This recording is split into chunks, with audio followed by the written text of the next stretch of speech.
Hi guys, my name's Matt, and this is my new Overland rig.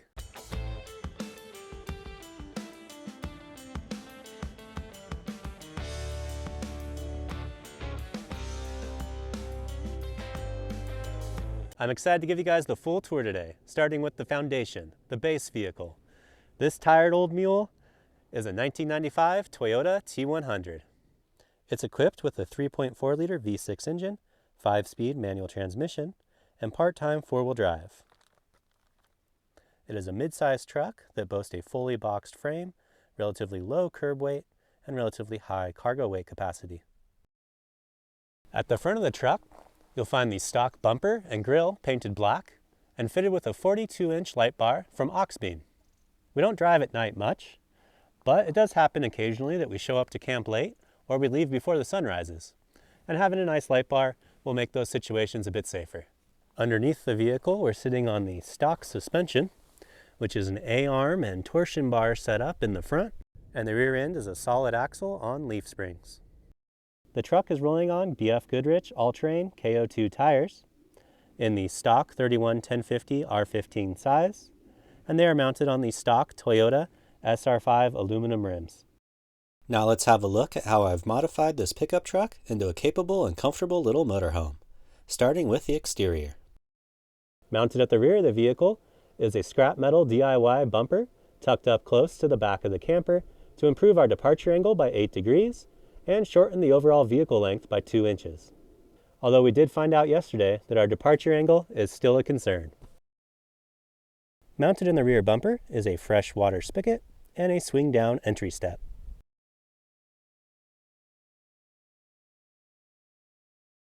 Also mounted on the back of the vehicle is our awning. This is the ARB touring awning.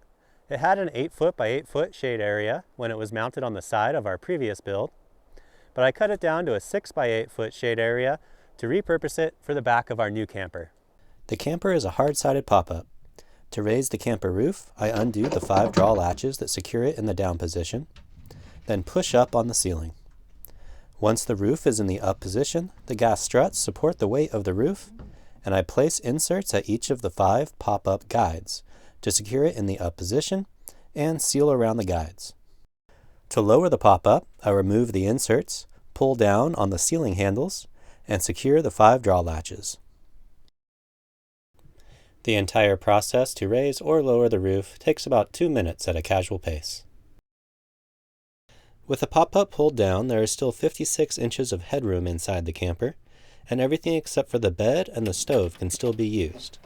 So it's easy to pull over on the side of the road real quick to use the toilet, fill a water bottle, or grab a snack.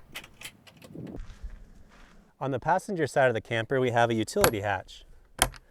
This is where I'm currently storing things like spare fluids and recovery gear, although there's obviously room for some better organization and more storage possibilities there. On the driver's side of the vehicle, we have this big storage space that I call the surfboard hatch.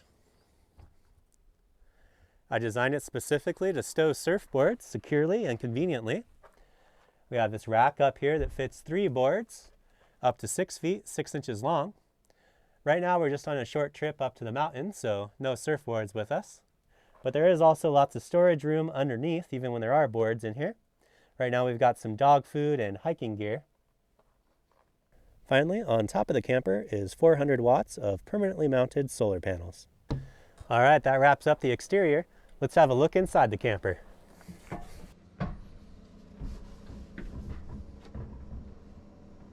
Once inside the camper, you'll find a generous amount of countertop space.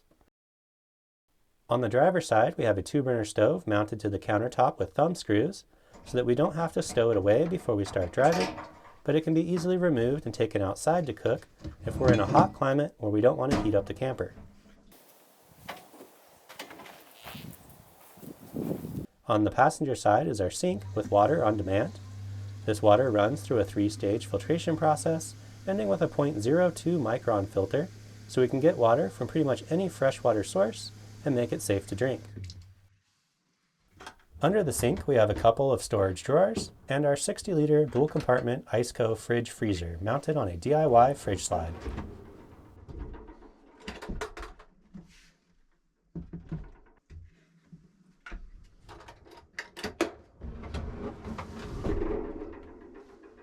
And behind the drawers is our water filtration housings.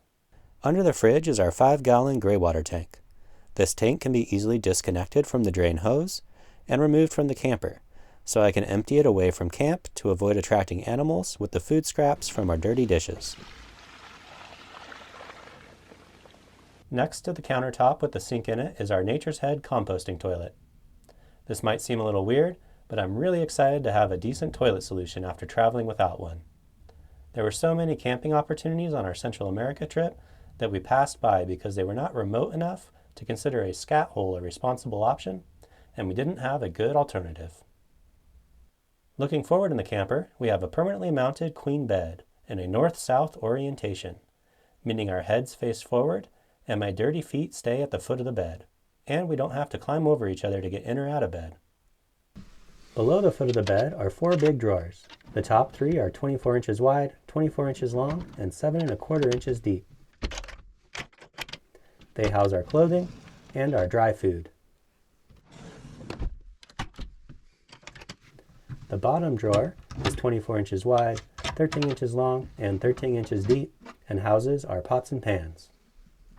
It also leaves space behind it for our LiTime 200 amp hour lithium iron phosphate house battery and our Renogy DC to DC battery charger, which pulls power from the solar panels and the vehicle alternator to keep the house battery charged. On the ceiling at the front of the camper above the bed, we have 2 reading lights. And above each counter is an LED light with red or white mode and a dimming function, as well as an adjustable soft blade fan. Inside the cab of the truck, I ditched the driver's side of the 60-40 split bench seat and replaced it with a bucket seat and a big center console box. Has a little lock on it. And right now we got a bunch of camera gear in there. On the dash, I mounted a 9-inch screen from Carpuride. This links to my phone through CarPlay, making it easier to navigate, and is also mounted to a backup camera on the rear bumper, which comes in handy since I can't see anything out of my rear view mirror anymore. Behind the driver's seat, I've mounted a 20-gallon water tank, spin down filter, and water pump. And behind the tank, we have some storage space. I have a camp chair and some tools and stuff stashed away back there. Over on the passenger side of the extended cab, we've maintained the rear seat in case we pick up any hitchhikers or have anybody come visit us while we're out on the road. And we've got our first aid kit hanging off the back of the passenger seat. Well, there you have it, guys, the full tour. Let me know if you have any questions in the comments section down below, and check out the description box for links to any of the products you saw in this video. Using those affiliate links helps support this content, even if you end up buying something else. Thank you all very much for watching, and I'll see you next time.